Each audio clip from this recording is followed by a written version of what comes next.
Chris Mannix for SI.com alongside Rohan Nedkarni and Michael Pina. Guys, Rafael Stone, the GM of the Houston Rockets, spoke this week, and he was really excited about the haul that the Rockets got for James Harden. But you ask around the league, and there are some questions about whether or not they maximized the return for James Harden. So, Rohan, we'll start with you. Do you think the Rockets got enough for the former MVP? So we're not going to find out for a few years if they got enough, right? Because they traded for all these first-round picks. And that's what GMs want now. They just want kind of chances in the lottery. They want to see if they can strike gold by amassing as many picks as possible. I understand the strategy, but as a fan of the game, do I like it? Not really. And do I think they should have traded for Ben Simmons? Yes. I think they should have done Harden for Ben Simmons straight up, frankly, because I think Ben Simmons is a sure thing. I mean, he's under 25 years old. He's an all-NBA defensive caliber player. I think he can run an offense.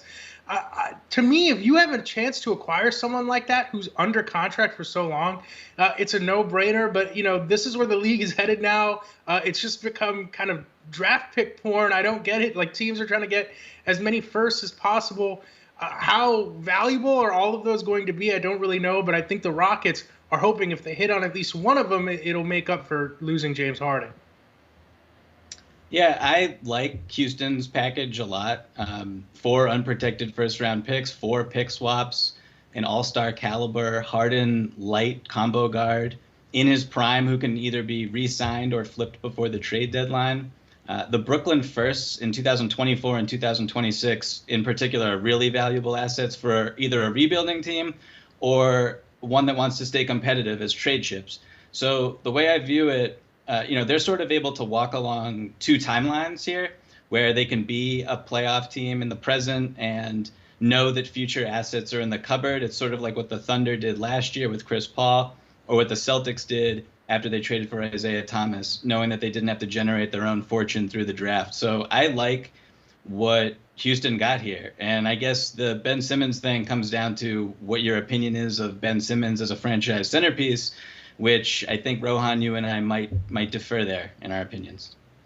Yeah, I would disagree with you too, Michael. I don't like the Rockets haul at all. And it's one thing if you are getting draft picks that prove to be really useful.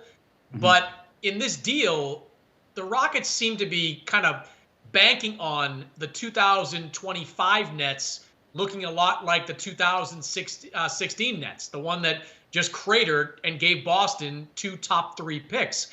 That's a lot to kind of bank on. I mean, look, if you're looking at possible scenarios, I think it's more likely than not that this package winds up being 4 picks in like the 20s. I mean, pick swaps are great, but only if the team you're swapping with has a worse record than you.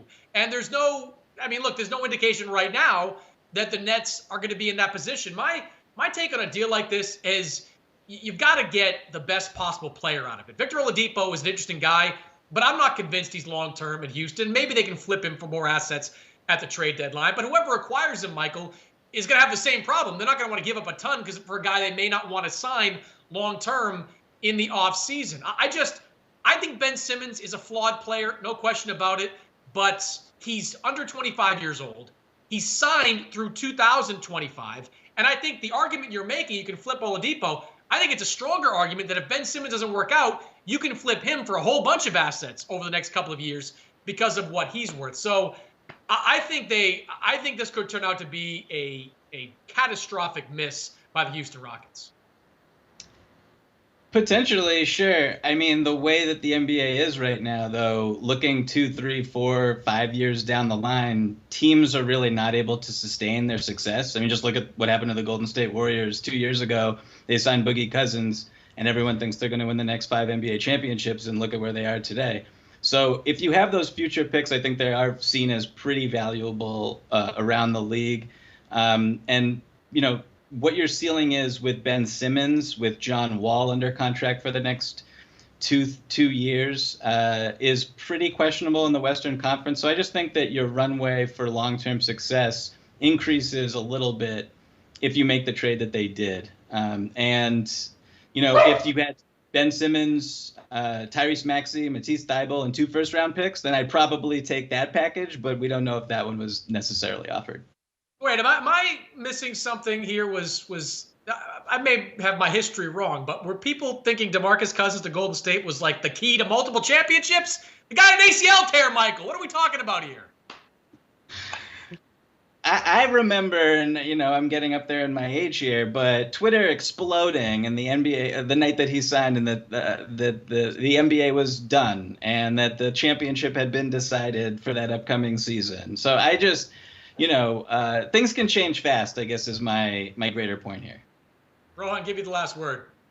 Well, to Michael's point, things can change fast. Wouldn't you rather have a guy who I think is proven to be one of the better players in the NBA in Ben Simmons under control for a long time, and then have a chance to re-sign him when he's even entering his prime? To me, that would have been the more obvious move. He's a sure thing.